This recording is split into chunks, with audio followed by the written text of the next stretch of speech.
Heading ഇങ്ങനെ എഴുതിയാൽ explanation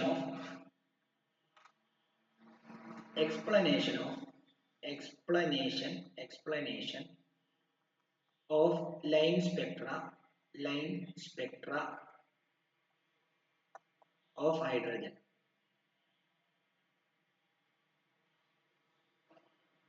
അതിനകത്ത് ഞാൻ നിങ്ങളോട് പറഞ്ഞു ഹൈഡ്രജന്റെ നമുക്ക് തൽക്കാലം 2 ഷെൽ എടുക്കാം. n = 1 ഉം n = 2 ഉം എടുക്കാം. ഇതിന്റെ എനർജി E1 ഉം ഇതിന്റെ എനർജി E2 ആണെന്ന് വിചാരിക്കാം. എക്സാമ്പിളിനായിട്ട് ഇതൊരു 100 ജൂൾ എനർജി ഉള്ള ഷെല്ലും ഇതൊരു 200 ജൂൾ എനർജി ഉള്ള ഷെല്ലും ആണെന്ന് വിചാരിക്കാം. ഹൈഡ്രജന്റെ ഇലക്ട്രോൺ എപ്പോഴും ഫസ്റ്റ് ഷെല്ലാണ് ഇരിക്കുന്നത്. ഈ ഹൈഡ്രജൻ E = hν എന്ന് പറയുന്ന ഒരു എനർജി അബ്സോർബ് ചെയ്തു കഴിഞ്ഞാൽ ഓൾറെഡി ഈ ഷെല്ലിൽ ഇരിക്കുന്നതുകൊണ്ട് ഈ ഇലക്ട്രോണിന് ഒരു 100 ജൂൾ എനർജി ഉണ്ട്. എന്നാൽ ഈ എനർജിയും കൂടെ അബ്സോർബ് ചെയ്തപ്പം ഇതിന് എനർജി കൂടി. അതായത് ഈ hν എന്ന് പറയുമ്പോൾ ഒരു 100 ജൂൾ ആണെന്ന് വിചാരിച്ചു. അപ്പൊ 100 ഇപ്പം ഇലക്ട്രോണിന് 200 ജൂൾ എനർജി ഇപ്പൊ ഇലക്ട്രോണിന്റെ കയ്യിലുണ്ട്. 200 ജൂൾ ആണെങ്കിൽ 200 ജൂളുള്ള ഇലക്ട്രോൺ ഒരിക്കലും 100 ജൂളുള്ള അല്ലെങ്കിൽ 100 ജൂള് വേണ്ട ഷെല്ലിൽ ഇരിക്കാൻ പറ്റത്തില്ല. അപ്പൊ എന്ത് ചെയ്യണം? അത് 200 ജൂളുള്ള അവിടേക്ക് എന്ത് ചെയ്യണം? എക്സൈറ്റ് ചെയ്ത് പോകണം. ഓക്കെ, ഇവിടെ വരുന്നു. എന്നാൽ കുറച്ചു നേരം കഴിഞ്ഞിട്ട് എന്ത് ചെയ്യുന്നറിയോ? ഈ അബ്സോർബ് ചെയ്ത 100 ജൂളിനെ റേഡിയേറ്റ് ചെയ്ത് പുറത്ത് കളഞ്ഞിട്ട് എന്ത് ചെയ്യുന്നു? തിരിച്ചു വരും. ഈ എമിറ്റ് ചെയ്യുന്ന റേഡിയേഷന്റെ വേവ് നമ്പർ കണ്ടുപിടിക്കുന്നത്, അതായത് ഈ വേവിന്റെ വേവ് നമ്പർ കണ്ടുപിടിക്കുന്ന ഇക്വേഷൻ ആണ്. ഇത് ഒരു വേവ് അല്ല, ഇങ്ങനെ വേവ്സ് ഇങ്ങനെ എമിറ്റ് ചെയ്തുകൊണ്ടിരിക്കും.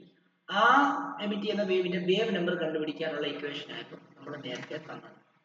ഓക്കെ ആണല്ലോ. അപ്പം ഇതിന്റെ എനർജി, എത്ര എനർജി അബ്സോർബ് ചെയ്തു എന്ന് എങ്ങനെ മനസ്സിലാക്കാം?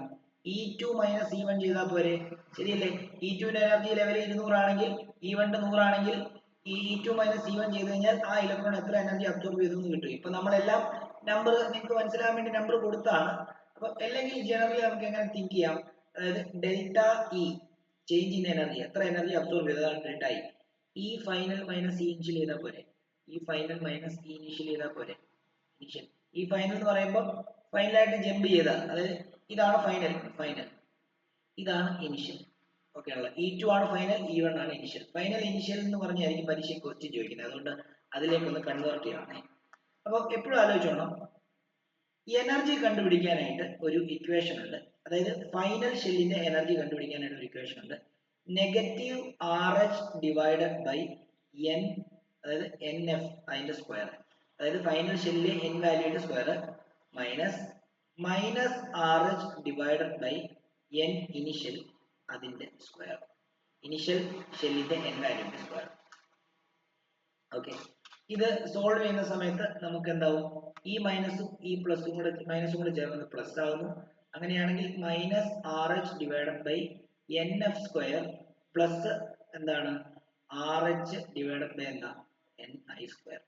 ഓക്കെ, അങ്ങനെയാണെങ്കിൽ ഒന്ന് അറേഞ്ച് ചെയ്തിട്ട് RH ബൈ NI സ്ക്വയർ ഞാൻ ആദ്യം എഴുതുന്നു, പോസിറ്റീവ് ആയതുകൊണ്ട്. Negative RH divided by RH divided by NF square ഉണ്ടാകും. ഇവിടെ ഒന്ന് RH, ഇപ്പം ഡെൽറ്റ ഇ ആണ് നമ്മളിപ്പോൾ കണ്ടുപിടിച്ചുകൊണ്ടിരിക്കുന്നത്.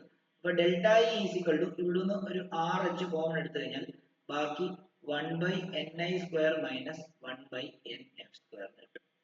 ഓക്കെ, ഇനി നമുക്ക് എനർജിക്ക് ഒരു സബ്സ്റ്റിറ്റ്യൂഷൻ കൊടുക്കാൻ പോവാം. എനർജി നമുക്കറിയാം hν അല്ലേ. അപ്പം hν is equal to RH into 1 by n initial square minus 1 by n final square. Okay, അത് എന്നിട്ട് എന്താ? hν, നമുക്ക് ന്യൂ ആണ് കണ്ടുപിടിക്കേണ്ടത്. ന്യൂ കണ്ടുപിടിക്കുമ്പോൾ hനെ ആദ്യം ഇങ്ങോട്ട് കൊണ്ടുവന്നു.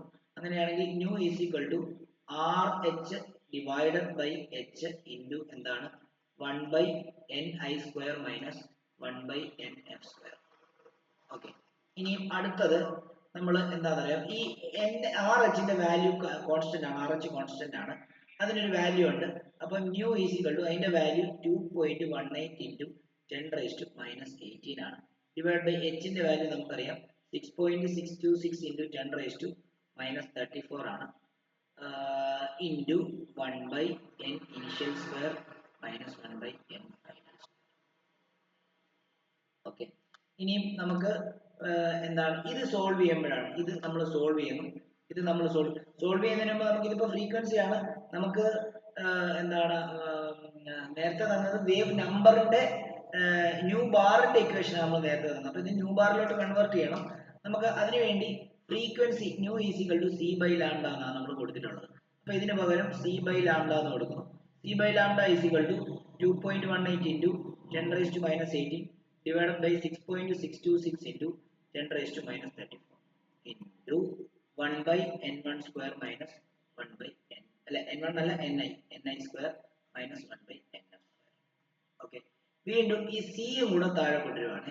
അപ്പോൾ 1 by lambda is equal to 2.18 into 10 raise to minus 18 divided by 6.626 into 10 raise to minus 34. ആ സിയും കൂടെ കൊണ്ടുവരും. സി എന്ന് പറയുമ്പോൾ വെലോസിറ്റി ഓഫ് ലൈറ്റ് ഇൻ എന്താണ് എയർ ആണ്. അത് 3 ഇൻറ്റു 10 റേസ് ടു 8 ആണ്. 3 ഇൻറ്റു 10 റേസ് ടു 8. ഞാൻ സി എന്ന് കൊടുക്കുന്നില്ല, ഒരു സ്റ്റെപ്പ് സ്കിപ്പ് ചെയ്യുവാണ്. ni square minus 1 by n square. അടുത്തതിനകത്ത് നമ്മൾ ഇതിന്റെ എല്ലാ വാല്യൂം സബ്സ്റ്റിറ്റ്യൂട്ട് ചെയ്യുമ്പോൾ നമുക്ക് കിട്ടുന്നതാണ് എന്താ, നേരത്തെ നമ്മൾക്ക് കിട്ടിയ എത്രയാ 1 പോയിന്റ് അല്ല 109 677 into 1 by ni square minus 1 by n. ഈ 1 ബൈ ലാംഡ എന്ന് പറയുന്നത് തന്നെയാണ് nu bar. Nu bar is equal to 109677 into 1 by എന്താണ് ni സ്ക്വയർ. ഇനിഷ്യലി എന്താണ് അത് ഇതിലായിരുന്നു, അതായത് മുകളിലോട്ട് പോകുന്ന സമയത്താണ്, താഴോട്ട് വരുന്ന സമയത്തല്ല.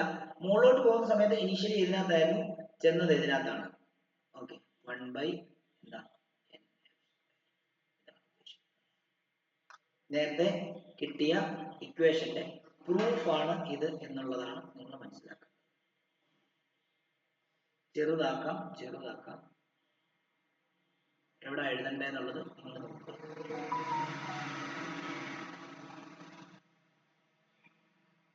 ഞാൻ ഇത് ഒറ്റ സ്ക്രീനിലാക്കാനേ, ഒരു സെക്കൻഡ്.